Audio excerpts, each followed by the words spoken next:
नमस्कार वीवर्स, स्वागत है आप सबका हिमचक्षु व्लॉग्स पर। मैं हूं एमआर भाटिया और आज का ये व्लॉग कुछ खास है क्योंकि इसमें एक संदेश है।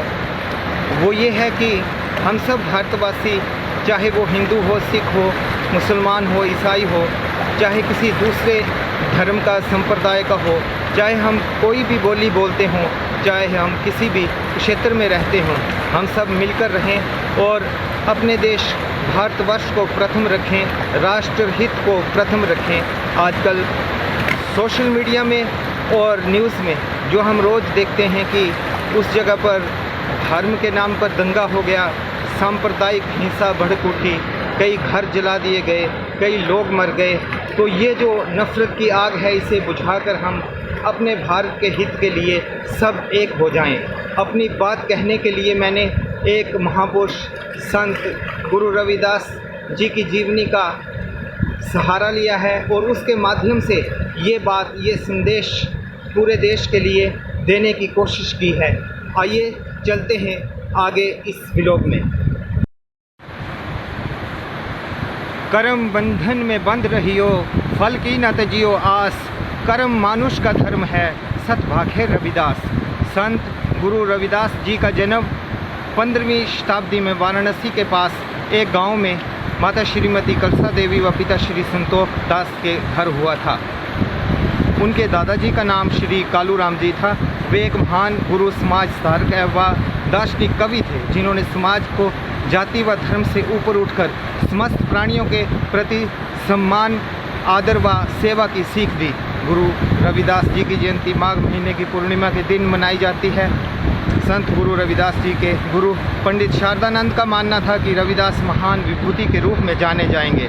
रविदास जी की पत्नी का नाम लोना देवी था व उनके पुत्र का नाम विजयदास था। संत गुरु रविदास जी ने दलित समाज को आध्यात्मिक उपदेश दिया, जिससे कि वे समाज भेदभाव की कठिनाइयों का सामना कर सके। गुरु रविदास जी की अमृतवाणी सदैव मानव जाति को ऊंच नीच, जात पात, बैर भरम, अहंकार से ऊपर उठकर प्रेम व त्याग की भावना से जीने का उपदेश देती है। मन ही पूजा, मन ही धूप, मन ही सेवु, सहज स्वरूप। पूर्णिमा में गंगा स्नान करने जा रहे ब्राह्मणों में से एक ने संत रविदास जी से अपनी जूती की मरम्मत करवाई।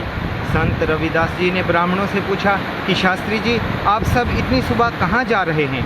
तो उन्होंने कहा, आज पूर्णिमा है, आज के दिन गंगा माँ के चरणों में स्नान व दान करने से बड़ा पुण्य मिलता है, हम वहीं जा रहे हैं। तब संत रविदास जी ने कहा कि आप ये मेरी एक दमड़ी भी गंगा मैया में चढ़ा देना, और यदि गंगा मैया स्वयं हाथ बढ़ाकर मेरी दमड़ी लें तभी चढ़ाना। ब्राह्मण संत रविदास जी की दमड़ी लेकर गंगा की तरफ प्रस्थान कर गए। स्नान व पूजा करने के बाद उन्हें संत रविदास द्वारा दी गई दमड़ी की याद आई। तब उन्होंने सोचा कि ये दमड़ी गंगा में क्यों बहाई जाए, इसको हम अपने साथ ले चलते हैं, हमारा कुछ खर्चा निकल जाएगा। वे चलने लगे। तब गंगा मैया ने उन्हें आवाज़ दी व कहा कि मेरे भक्त रविदास की भेंट मुझे दे दो, और पानी से बाहर अपना हाथ निकाला और ब्राह्मण ने दमड़ी हाथ में रख दी। गंगा मैया ने उन्हें कंगन दिए व कहा, ये मेरे भक्त को दे देना, मैं उसकी भक्ति से बहुत खुश हूँ। परंतु ब्राह्मणों ने वे कंगन राजा को देने का निर्णय लिया। उन्होंने वे कंगन राजा को दे दिया, मगर रानी ने कहा कि इसके साथ का दूसरा कंगन भी लेकर आओ। तब ब्राह्मण डर गए व उन्होंने सारी घटना राजा को बताई। तब राजा संत रविदास के पास आए और कहा कि संत रविदास जी, इस कंगन के जोड़े का दूसरा कंगन आपसे चाहता हूँ, क्योंकि ये कंगन गंगा माँ ने आपकी भक्ति से प्रसन्न होकर इनको दिया था। तब ब्राह्मणों ने कहा कि महाराज, ये तो ढोंगी है, ये कोई जादू वगैरह करता है। उन्होंने कहा कि अगर ये गंगा माँ का सच्चा भक्त है तो वहाँ चलकर दूसरा कंगन भी ले ले। तब संत रविदास जी ने कहा कि आप मेरी परीक्षा ले लें। तब संत रविदास जी ने कहा कि आप मेरी परीक्षा ले रहे हो, परंतु यदि मन सच्चा हो तो कठौती में भी गंगा आ सकती है। तब गुरु रविदास जी ने गंगा मैया का ध्यान करके हाथ जोड़कर प्रार्थना की और गंगा मैया ने कठौती में से प्रकट होकर दूसरा कंगन रविदास जी को दिया। ये देख राजा ने हाथ जोड़कर संत रविदास जी को प्रणाम किया व कहा कि आपकी भक्ति सच्ची है, मन चंगा तो कठौती में गंगा। इस घटना के बाद राजा के राज्य में संत रविदास जी के समाज के लोगों को मान सम्मान की दृष्टि से देखा जाने लगा। ईश्वर के लिए गुरु रविदास जी के विचार कुछ इस प्रकार थे कि तुम चंदन तो मैं जल हूँ, तू बादल तो मैं मोर हूँ, आप दीपक तो मैं बाती हूँ, तू मोती तो मैं धागा हूँ, तू स्वामी है तो मैं दास हूँ। जिनके हृदय में छल कपट अहंकार लालच होता है, ऐसे हृदय में प्रभु का वास नहीं होता। ईमानदारी और मेहनत से बनाया गया एक छोटा सा घर झूठ और चोरी के धन से बनाए महल से अच्छा होता है। गुरु रविदास जी के मधुर भक्तिपूर्ण भजन सुनकर लोग भाव विभोर हो जाते थे। उन्होंने कहा कि किसी जाति में जन्म लेने से कोई नीच या छोटा नहीं होता। व्यक्ति को नीच या महान उसके कर्म बनाते हैं, जाति नहीं। उन्होंने कहा हमेशा अच्छे कर्म करो।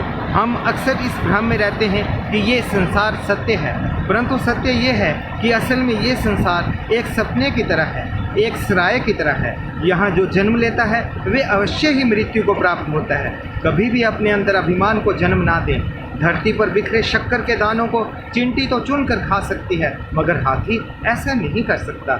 यदि कोई व्यक्ति ऊंचे पद पर है परंतु उसमें सद्गुण नहीं है तो वह सम्माननीय नहीं है, और यदि कोई व्यक्ति ऊंचे पद पर नहीं है मगर उसमें सद्गुण और दया भाव है तो वे सम्माननीय है। गुरु रविदास जी ने कहा यदि आपका हृदय निर्मल है और उसमें लालच व द्वेष नहीं है तो वे भगवान के मंदिर के समान है।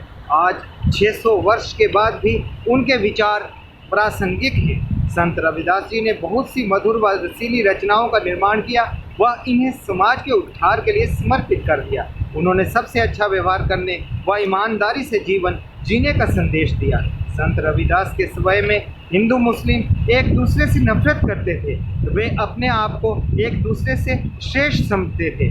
इस कारण समाज में अशांति का माहौल था।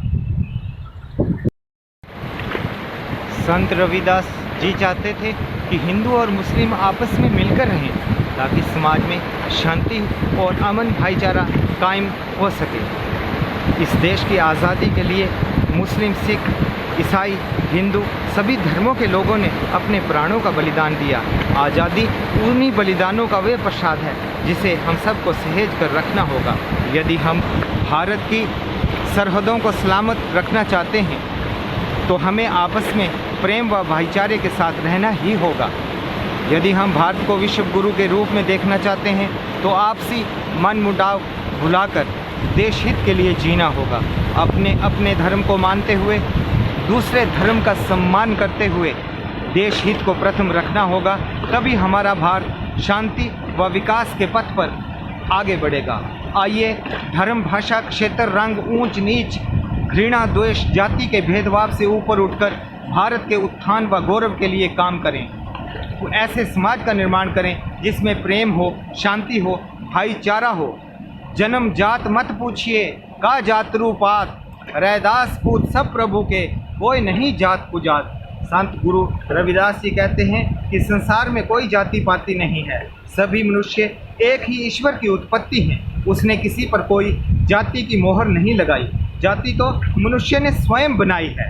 क्या राजा क्या फकीर खाएं एक अनाज, जाति बनाई मनुष्य ने भगवन कहाँ लगाई छाप। आज के इस ब्लॉग में इतना ही, फिर मिलते हैं अगले ब्लॉग में। तब तक के लिए विदा चाहूँगा। जय हिंद, जय हिमाचल।